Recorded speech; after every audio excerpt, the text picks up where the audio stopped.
Have you ever felt like the whole world turned its back on you? Imagine walking into a room where every pair of eyes looks at you like you're a failure. They mock you, whisper behind your back, and strip away everything you've sweated to build. That was the day I, Emily Carter, was fired from the company I poured my heart into. But what they didn't know. I was the true mastermind behind that empire, silently holding all the cards right under their noses. They, my sister Sarah, my boss David, and my once trusted best friend Jessica, conspired to push me out, thinking I was just a pawn in their power game. But they were wrong. This story isn't just about betrayal, it's about how I turned failure into triumph, flipped the board, and made them regret underestimating me. If you've ever been betrayed, belittled, or backed into a corner, stick around until the end of this video. I promise you, the ending will give you chills. Don't forget to like, share, and subscribe to catch more epic revenge stories like this. 10 years ago, I was Emily Carter, a 24-year-old software engineer working at a mid-sized tech company in Silicon Valley called Nexlify. I wasn't flashy, just a hard-working IT employee fixing printers, optimizing networks, and keeping things running smoothly. My colleagues called me the invisible girl because I rarely spoke up in meetings. But what they didn't know. I was the brains behind the security software that landed Nexlify million-dollar contracts. I loved my job even if it wasn't glamorous. I worked in a small corner office, my desk buried under papers and an outdated computer. I didn't need attention, I just needed the work to get done. But everything changed when I decided to help my little sister, Sarah, get a better start. Sarah had just graduated college with little experience but a sharp mind and big ambitions. I got her a job at Nexlify, pulling some strings to land her a role in product development. I mentored her, shared my expertise, and introduced her to senior executives. I thought I was doing right by family. Little did I know, Sarah would be the one to push me into the abyss. Things started shifting when Sarah got close to Ethan, the son of CEO David Thompson. Ethan was charming, always in expensive suits with a confident smile. Sarah was quickly invited to major projects, while I was sidelined from key meetings. My emails started getting lost, and my ideas were credited to others. I sensed a conspiracy but didn't want to believe my own sister was behind it. One day, I was called into HR. Jessica, my best friend from college, sat there with a fake smile. "Emily, we're so sorry," she said, sliding a termination letter across the table. "There's been a complaint that you misused company data. This is for Nexlify's best interest. It's not personal." Not personal? Sarah, my sister, had filed a false complaint, accusing me of unauthorized access to client data. Jessica, the friend I'd shared my secrets with, sided with her. David, my boss, just nodded like it was no surprise. I stood there as they took my employee badge, hearing whispers and mocking laughter from colleagues as I left the office. But I didn't cry. I didn't get angry. Instead, I smiled. Because they didn't know that, for the past 5 years, I'd been quietly building an empire, and I was the true owner of Nexlify. Let me tell you about my secret journey. 5 years earlier, when Nexlify was still a small company, I saw its potential in cybersecurity. I developed proprietary security software capable of detecting and stopping sophisticated cyber attacks. But instead of patenting it under my name, I created a shell company called CipherShield. I worked nights, coding in my tiny apartment, contacting investors through anonymous channels, and ensuring no one at Nexlify knew my plans. CipherShield started as a personal project but grew fast. I used the software's profits to buy Nexlify shares, bit by bit, through anonymous transactions and proxy companies. I carefully hid my identity, leaving no trace back to me. Sometimes, I worked myself to exhaustion, balancing my day job at Nexlify with my secret role as CipherShield's founder. But I knew one day I'd control it all. By the month before my firing, CipherShield owned 72% of Nexlify's shares. I was the true owner, but I kept it secret. I wanted to see who'd betray me first. I suspected Sarah, but I didn't expect her to team up with Jessica and Ethan against me. And when David joined them, I knew it was time to reveal myself. After being fired, I didn't act immediately. I wanted them to think they'd won. 2 days later, Nexlify threw a lavish party to celebrate their new leadership. Sarah showed up in an expensive dress, standing beside Jessica, both raising champagne glasses like they'd claimed the throne. David, as CEO, gave a speech about the company's bright future. They didn't know I'd arranged an emergency board meeting that evening, under my true identity. At 7:42 p.m., the boardroom fell silent as I walked in. Sarah, Jessica, and David sat at the head table, oozing confidence. Ethan sat beside Sarah, smirking like a victor. But when I took the chairman's seat, their jaws dropped. Sarah stammered, "Emily, what are you doing here?" Jessica sneered, "She's probably just here to beg for her job back." David frowned, "You have no right to be here." I smiled and slid a stack of documents to the board's lawyer. "Read these aloud," I said. The lawyer flipped through, his eyes widening. According to these documents, CipherShield owns 72% of Nexlify's shares. And, per the records, Ms. Emily Carter is the sole owner of CipherShield. The room went dead silent. Sarah whispered, "This can't be true. She's just an IT worker." I looked her in the eye and said, "Wrong, Sarah. I was your IT worker. Now, I'm the one signing your paycheck." David shot up, furious. "You manipulated us. You went behind our backs." I leaned forward, my voice calm but icy. "No, David. I just played the game you taught me. You just didn't think an invisible girl like me could beat you." I continued, presenting another set of documents. "This is evidence of Sarah, Jessica, and David's unethical actions, forged emails, manipulated reports, and shady deals." Sarah grabbed the papers, flipping through them in panic. "You're doing this out of jealousy," she screamed. I replied, "No, Sarah. I'm doing this because you betrayed me, and you're a danger to this company." Within minutes, using my voting power from the shares, I fired all three. I handed them termination letters with severance packages. As they left the boardroom, I turned and said, "Oh, the company retreat to Hawaii next month is still on. Just without you." I thought the story was over, but Sarah, Jessica, and David weren't ones to give up easily. 3 days later, I started getting strange calls. No one spoke, just silence on the other end. Then anonymous emails arrived, filled with threats, false fraud accusations, and even fake lawsuits. I ignored them, thinking they were desperate ploys.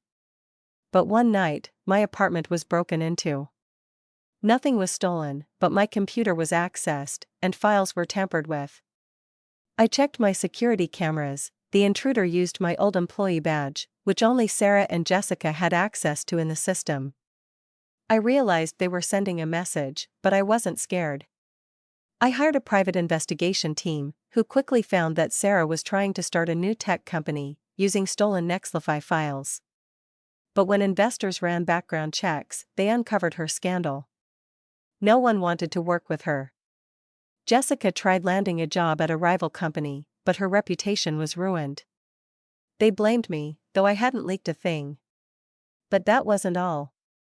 A week later, I received an unmarked package.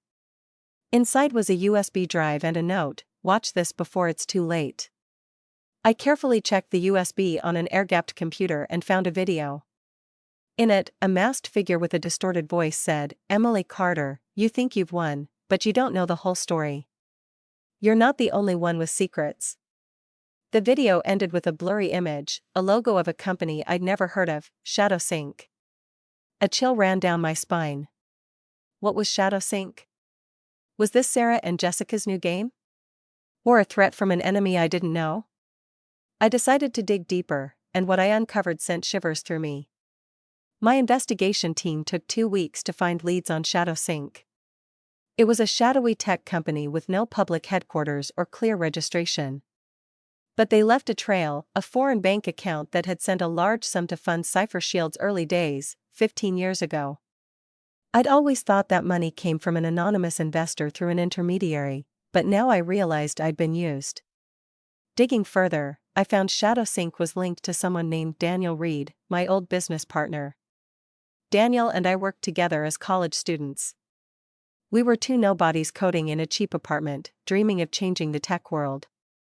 Daniel was brilliant but greedy, always chasing shortcuts for quick profits. We parted ways after a heated argument when he wanted to sell our code to a foreign investor for peanuts. I refused, and soon after, I heard he died in a car accident. His car plunged off a bridge, his body never found. I'd built CipherShield alone, but now I wondered, was Daniel really dead? Or had he faked his death to hide something bigger? I traced the bank account ShadowSync used, finding it still active, with transactions made just weeks earlier. I knew I had to act fast. I hired an ethical hacker to breach ShadowSync's systems, but they only found an encrypted message: "You're getting close, Emily. But you'll regret learning the truth." I wasn't sure if it was a prank or a real warning, but I couldn't stop. I had to uncover the truth. One night, I got an anonymous email with an address, an empty warehouse in Silicon Valley's outskirts, at midnight.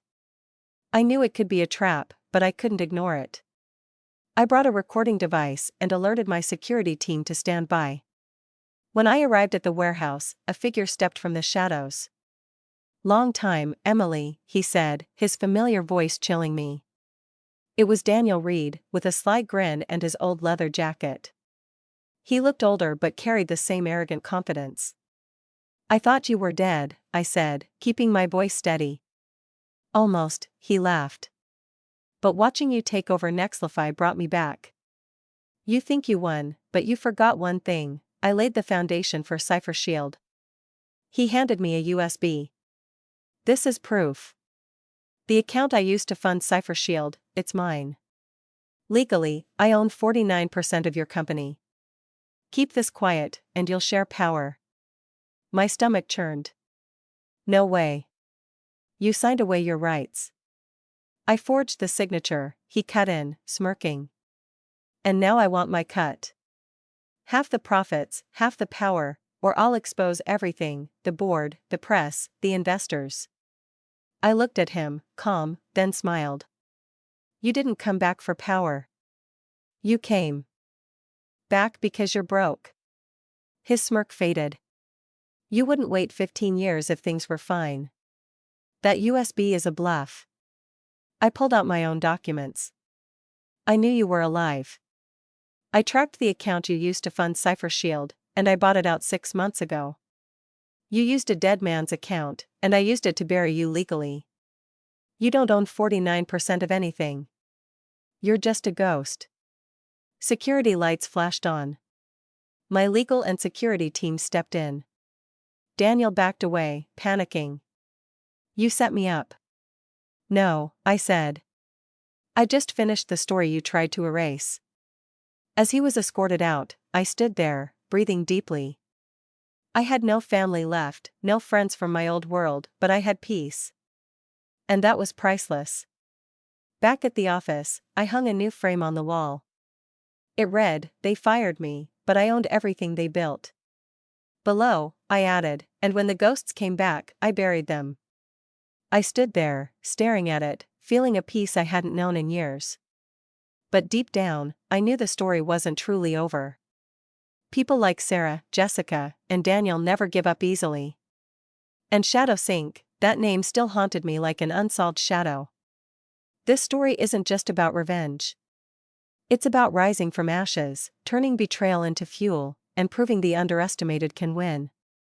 But to understand my journey, you need to know what happened next: the conspiracies, the setbacks, and the secrets from my past I never wanted to face. After being fired from Nexlify, Sarah and Jessica didn't vanish as I'd hoped. They didn't accept defeat, and their hatred for me only made them reckless.